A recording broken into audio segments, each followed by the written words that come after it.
नमस्कार रसिक, आपणा सगळ्यांचं मनपूर्वक स्वागत। आज आम्ही आपल्या पुढे एक खास कार्यक्रम घेऊन आलो, कविता नात्या गोत्यांची। आजचा हा प्रयोग सादर करायला म्हटलं तर अगदी सोपा आणि म्हटलं तर अगदी अवघड। सोपा अशासाठी की प्रत्येक जण सततच नात्या गोत्याचे अनुभव घेत असतो, काही गोड, काही आंबट आणि काही तुरटही। आणि अवघड अशासाठी की नात्यांची नावं तीच असली तरी प्रत्येकानं घेतलेले अनुभव हे वेगवेगळे। एखाद्या नात्यानं एखाद्याच्या मनावर कायमचा चटका दिलेला, तर त्याच नात्यानं एखाद्याच्या जखमेवर खुंकरही घातली। एखाद्यासाठी एखाद्या नात्याची विण घट्ट, तर एखाद्याची उसवू लागलेली। एका गावाहून दुसऱ्या गावाला जायचे रस्ते खरं तर सोपे असतात। प्रत्येक वेळी तिथे मैलांचे दगड, रस्त्यांच्या खुणा, आपत्कालीन सोयी असतातच। माणसांकडून माणसाकडे जायचे रस्ते मात्र फार अवघड। आजच्या कार्यक्रमासाठी 1-1.5 तासात वेगवेगळ्या नात्यांच्या कविता निवडायच्या, वैविध्य जपायचं आणि तरी त्या सगळ्यांना आवडतील याचाही विचार करायचा। हे काम तसं अवघडच नाही का? तुम्ही कसा प्रतिसाद देता यावर त्यात बदल होत जातील। पण आजचा हा कार्यक्रम आपण मनापासून साजरा करूया। आजच्या कार्यक्रमाची अजून एक खास गोष्ट म्हणजे आज आम्ही शब्दांच्या जोडीला एक बासरीही आणली। म्हणजे अहो, बासरी म्हणजे आजच्या कार्यक्रमात आम्ही भरला आहे कवितांबरोबर गीतांचाही रंग। क्या बात है। संजूताईची 4 सुमधुर गीत गाणार आहे सानिका जोशी। सानिकाचा अर्थच आहे मुळी छोटीशी बासरी, आणि तसाच गोड गळा पण आहे ना तिचा। आता कळलं ना मी आमच्या बरोबर एक बासरी आणली असं का म्हणाले ते? तर करूयात सुरू कविता नात्या गोत्यांच्या। कविता नात्या गोत्यांच्या। कविता नात्या गोत्यांच्या। हे पहिलं नातं अर्थातच परमेश्वराशी, कारण तोच तर आपल्याला घडवतो। आपण जन्माला येतो तेव्हाच आपलं पहिलं नातं जडतं ते आपल्याला घडवणाऱ्या त्या जगन्नियंत्याशी, त्या परमेश्वराशी। आपल्याला तो घडवतो ते एखाद्या घटाप्रमाणे। गदिमाने म्हटलंच आहे, विठ्ठला तू वेडा कुंभार। हा कुंभार वेगवेगळ्या आकाराचे, रूप रंगाचे घडे बनवतो, पण प्रत्येकाचं दैव वेगळं असतं। प्रत्येकाच्या दैव नावाचं स्क्रिप्ट रायटिंग त्यानं आपल्या जन्माच्या वेळेसच केलेलं असतं।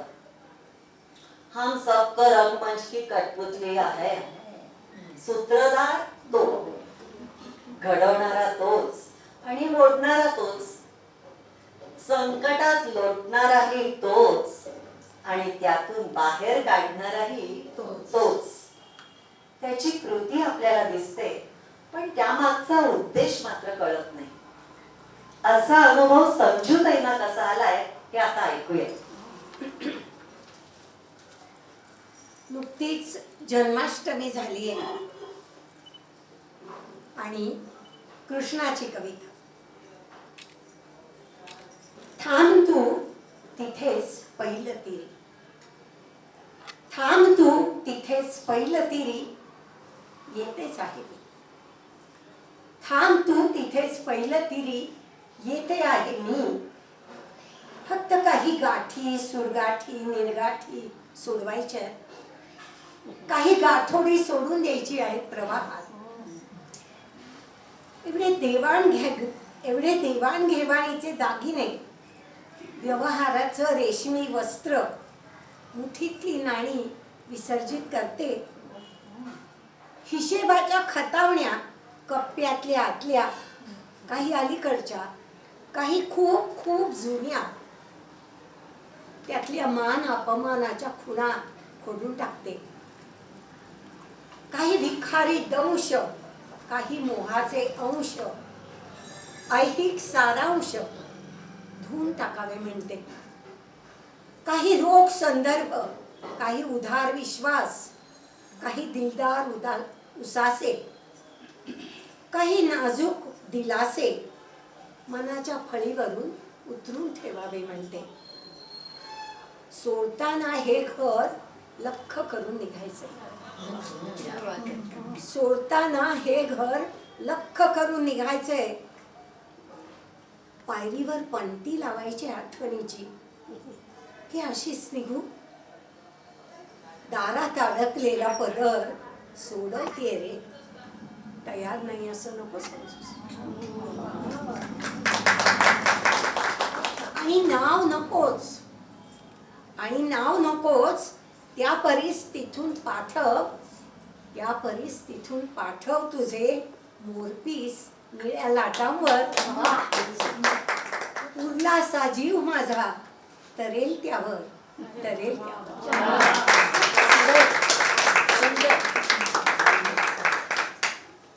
चालू आहे का नाही?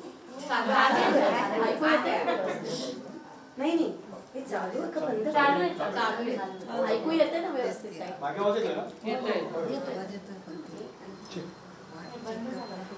आता मी हेच म्हणते.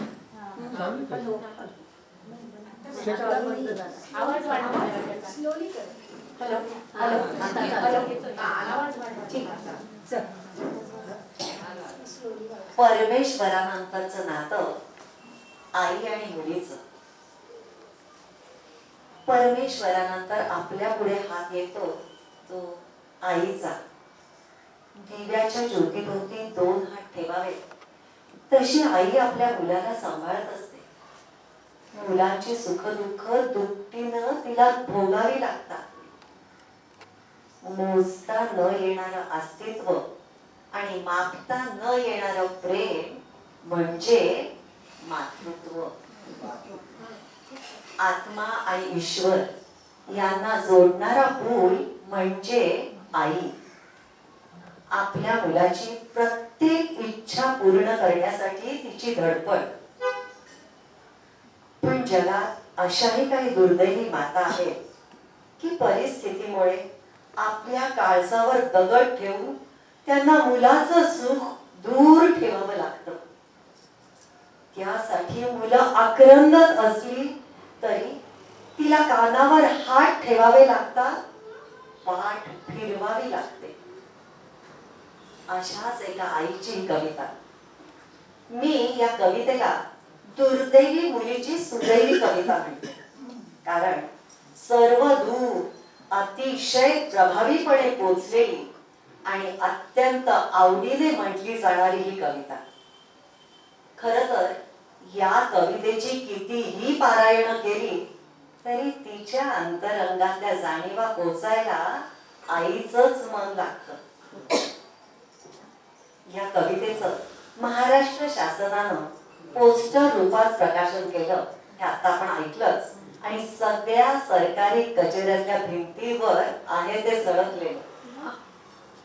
ही कविता महाराष्ट्रातल्या सर्व शाळांमध्येही भिंतीवर कायम स्वरूपी पोचली आहेच.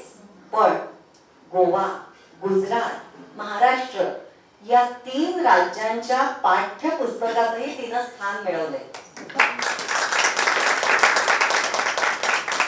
खरंच हा एक मोठा विक्रमच आहे.